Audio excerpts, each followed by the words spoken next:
అందరికీ నమస్కారం. మ్యాక్సిమం 10 లోపు మొత్తం 4 వీడియోలు ఇస్తా. క్యాటలిస్ట్ ఎస్పీ ఛానల్ అని ఇస్తా. మ్యాచ్ చూస్తూ కూడా చూడండి. హార్డ్లీ 2 మినిట్స్ లోపే క్లోజ్ చేస్తా ఒక్క వీడియో. ముందు ఈ వీడియో అయితే నరేంద్ర మోడీ స్టేడియం గుజరాత్లో అహ్మదాబాద్లో ఉంది. ఈ స్టేడియం కట్టిన తర్వాత మన వాళ్ళు ఆడిన మ్యాచెస్లో కొన్ని గెలిచి ఉండొచ్చు. బట్ మేజర్గా అన్నప్పుడు కప్పు కొట్టే విధంగా అయితే నాకు తెలిసి ఒక్క మ్యాచ్ కూడా గెలవలేదు కప్పు కొట్టే విధంగా. ఈరోజు అది చేయబోతున్నారు.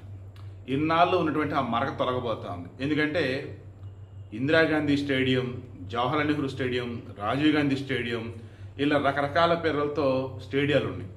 వాటన్నింటి కూడా మ్యాచ్లు ఓడిపోయారు. కానీ ఈ మోడీ స్టేడియంలో మ్యాచ్ ఓడిపోతే మాత్రం అది మోడీ పేరు వల్లే ఓడిపోయారు అని చెప్పేసి నానా యాగి చేస్తున్నారు కొంతమంది పనికి మళ్ళీ బ్యాచ్.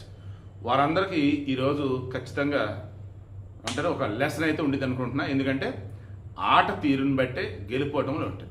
అలా ఈరోజు మన వాళ్ళు 255 20 ఓవర్లకి వాళ్ళు 256 కొట్టాలి గెలవాలంటే.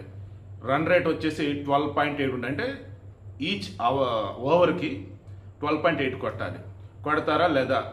ఆమ్షూర్ కొట్టరు, గెలిచేది మనం అనిపిస్తుంది.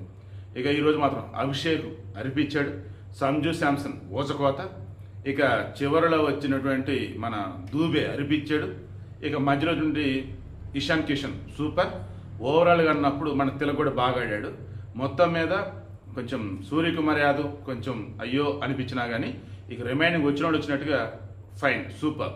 సంజు శాంసన్కి నేను అనుకోవటం మ్యాన్ ఆఫ్ ది మ్యాచ్ అతనే, మ్యాన్ ఆఫ్ ది సిరీస్ అతనే అనుకుంటూ ఉన్నా. ఖచ్చితంగా కప్పు గెలిచేది మనమే నాకైతే అనిపిస్తుంది. మీకు అనిపిస్తుంది కింద కామెంట్లో తెలియచేయండి.